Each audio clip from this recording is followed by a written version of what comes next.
ragazzi, adesso lo misuriamo. Speriamo di aver superato il record personale.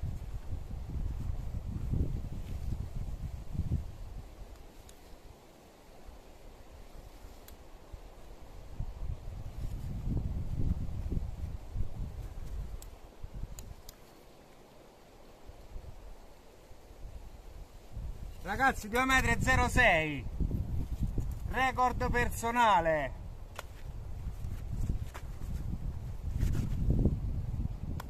Big.